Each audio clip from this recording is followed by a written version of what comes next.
All right, so I'm down here back at Dojo Guitar Repair with my good friend Dave Onorato. Yo. And today we're going to show you 10 different guitar hacks that you can do with little to no money to make your guitar sound better, play better, feel better, all that stuff. Yes, easy stuff that anybody can do that, you know, is I consider essential things that help the guitar, you know, stay in tune, play better, all that stuff. All right, so let's get started. All right, so what's okay? first one? So basically, first hack that's a really easy one to do: take the strings off your guitar, tighten your gears up. If you use your guitar quite a bit, I would say, 6 months to a year, take the strings off. Get yourself a socket set that matches your gear. If your gears are this type gear, which is like a Shull type gear or a Grover gear, they have this washer and bolt that comes off. And you can see it's mounted, from the back also with a screw, but this is the front way that they mount them. So what happens is, over a long period of time, these loosen up. And the actual gear, if it doesn't have a screw in the back, the whole gear will start to move. So that's not good. Tuning issues, yes. All kinds of issues. Yes, so just get a socket, be careful with the guitar, and just tighten it down. Don't over tighten it, but tighten it to where it's nice and snug and doesn't move at all. That one will save a lot of hassle. Other one is also tightening the screws on your handles here. You don't want to over tighten to where they're too stiff, but you want to get them to where they're nice, kind of half snug. Sometimes there's a washer that's actually in the gear, between the gear and the handle here, and that wears out. And sometimes you need to replace those. The way you'll know if it's worn out is if you tighten it and it still feels loose, it means that the washer's shot. So you can just take those off, figure out what brand you have, and get replacements for it. Awesome. All right, so for hack number 2, we're going to teach you how to properly string your guitar. Okay, so what I like to do on a Shull style gear or a Grover style gear, where it's not a Fender style where you push down and wrap it, this actually goes through like on the side. What I like to do is make sure that the hole is going this way. Take your string and get it to where make sure you got all the way pulled into the bridge here. So you got a little bit of room, but you don't want it a whole lot. I try to go for less wraps because with this technique I'm going to show you, I'm actually going to lock the string. So once you lock it, it's not going to move from where I lock it. What you want to do is just run it through here like this, going back like you normally would here, and go under the string. Now be careful to not hit the string against the front of your headstock so you scratch it. What I'm going to do is I'm just making a loop like this, pulling it tight, and then I'm going to make a lock. And what the lock is going to do is go over it like this and pull back around, and then you simply do this. I usually like to have like 2 wraps in the lock. And then what you do is just push it down, and you can see where it's locked, and it's not going to go anywhere, and it's an overhang kind of lock to it, whereas these aren't, and these are going to slip. Ultimately, you'll have to stretch them a lot more than you will this. Once you lock this and pull it tight and lock against that, it's not going anywhere. So that's a real simple hack to do. It might take you a few times to get a hang of it, so buy some cheap strings and don't go buy a set of super high dollar strings and do it right off the bat, but it works for acoustic or electric. For a non-locking gear is the best way, I think, to do a restring. All right, next hack is for your frets and your fingerboard. Yeah. Just take some 000 or 4/0 steel wool, and literally you can just clean the entire fingerboard and the fret at the same time. You don't have to necessarily use one of those protectors. I do, but when you're just cleaning and getting the grime and all the oils and dirt off, you can just do this. And I would suggest covering up your pickups. What you don't want to do is let your guitar get to the point where your frets are starting to look like that, because On nickel, one, you're going to get a bunch of drag, and if you bend strings a lot, you're going to feel it. It's going to feel really like you're going to rough. It won't be nice and smooth. I probably need to do this to all my guitars because most of them look like that. Yeah, okay. Well, and then what I would do too is you get yourself like a pick of some kind, or you can make one of these, or you can even use a safety pin. What I like to do is just go in the crack right here and get all this dirt. You can see all that dirt come up there? That's gross. Yeah, all that crap right there. That was just on that one fret. Just go lightly. You don't have to go heavy because you don't want to scratch your fingerboard. Just go lightly. Now, if you have a maple neck with finish, I don't suggest this. With a maple fingerboard or any kind of finished fingerboard, you want to use one of these protectors. And you're going to want to put some tape over it too, but you're going to want to do that so you don't hurt the finish. I put tape on mine, so in case I get a little zealous or something, I'm not going to scratch the finish. And then what we do is I take a little lemon oil. You can take, there's a whole bunch of different brands of this, but it's normal lemon oil. You can get it at any fine hardware store, furniture place. And just use a little bit on a rag. Now, whatever you do, if you use lemon oil, you got to have a specific rag for lemon oil. You can't use your guitar polish rag in your case and do lemon oil because you're going to get it all over the finish, and that's what you don't want. This is strictly just to do the fingerboard. And you want to get it nice soaking in the grain there, so go against the grain, get it down in there. And what I like to do is have it pool up like this, and I let it sit. And if the board's really dry, it'll soak all of that up. You're going to want to probably do another application of it. If it dries out, it means it's really dry and it's thirsty and it needs oil. So I'm realizing I need to go home and do this to all of my guitars now because I haven't done that in years. Okay, so for the next hack, piggybacking off of the fretboard polishing, we're going to show you how to completely clean up your guitar's finish. And really, this video was just a ploy to bring my Strat down here so that you can set it up and clean it up for me. But oh, great, thanks. Polish that I've used for years, Meguiars number 2. So the number 2 and the number 7. This is like your cut, which is going to cut all the dirt and grime. And this is going to be your final polish that really gets it to buff out. You can use this on metal too. It's not just, for finishes. It will work for chrome. I wouldn't suggest it on gold because it'll take the gold off. Yeah. But as you can see, my Strat here. So yes. It's a little scratched up down here. Well, let's see here. You got a lot of road grime on these. Look at all the crap you got in there. I mean, I've been wow, look at that. For shame. Dude, listen. These guitars should be played, as far as I'm concerned. So basically, we're going to get all these pickguard scratches out. So yeah, just apply it right on it. I get a nice dry cotton cloth. Man, you've been playing the crap out of this guitar. Yeah, man. What kind of pick are you using? Are you using a metal pick? No. Okay. I just play hard. No, I know. It looks like, well, it's funny because you've actually worn the edge of the neck. Oh, really? Yeah, it's actually, you can see it's actually worn down from this way. It's actually shaped differently. Obviously, we got all the finite scratches out. Those big, heavy ones, if I really sat here for a good while, I could get all those out too, but you can see how much it's gotten rid of a lot of the smalls over here. And like I said, that'll work on plastic, nitro, polyurethane, enamel, most any finish. All right, next hack.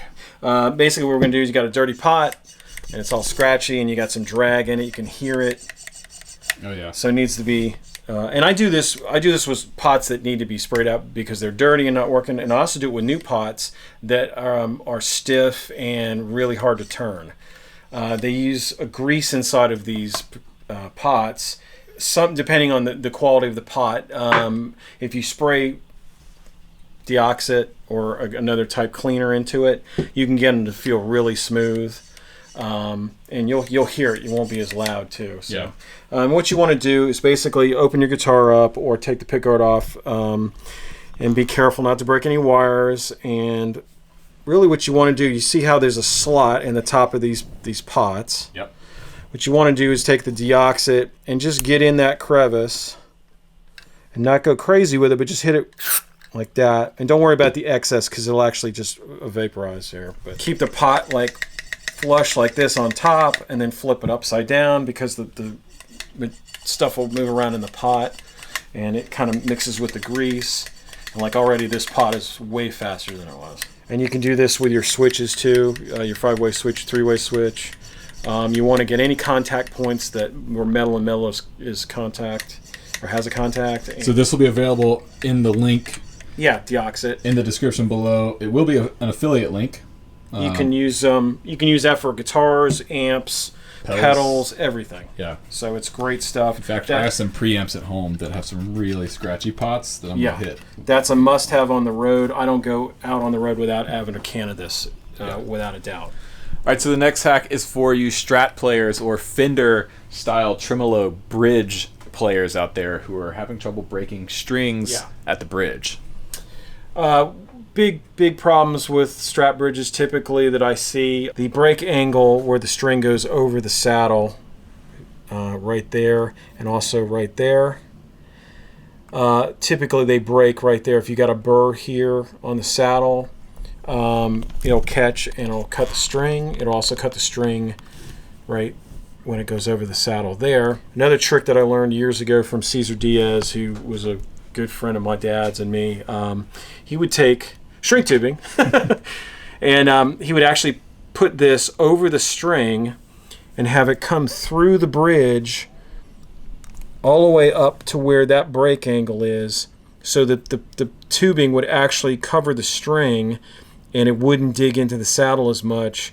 And he did this to all Stevie Ray Vaughan's Strats on the road, and it helped Stevie a lot, especially even though he had heavy strings, he was still breaking strings like crazy because of that break angle. Now the other thing you can do too, and I wouldn't suggest you guys doing this, but you could get your local competent luthier to do, is on the bridge plate of a Strat where the break angle is on the plate underneath this. You can take a Dremel tool and actually get rid of the sharp edge that, like the bridge plates here, strings coming out here. Well, there's a break angle. If you take a Dremel tool and clean up that hard edge, that's another pinpoint area that you can get rid of for string breakage and string fatigue. You pre-cut them. I guess you're not heat shrinking it down. You're just literally slipping it over. You're just literally slipping it over the string, pulling the string through, putting it through there, and just getting it on the points where it's cutting and doing the break angle. Gotcha. Now, you don't want it to go over the saddle like that. You want to be behind the saddle to where it's like there. So you need to just cut them to length. Yeah. But you would just cut 6 of them. Yeah. The same length. And Exactly. drop them in. Yeah, exactly. So. All right, so this next hack is something that's really common. A lot of you probably already do it, but it's worth putting in the video because I didn't know about this for years, and it could have saved me a lot of issues. So, Dave. Yes. Okay, so what another problem area that I always run across on guitars is the nut. And what I like to use to keep the nut lubricated, if you don't have like a graphite nut or a tusk nut, if you got a bone or just a plastic nut, what I like to do is, first of all, you want to open these slots so where the string isn't catching on either ends of or either side of the string.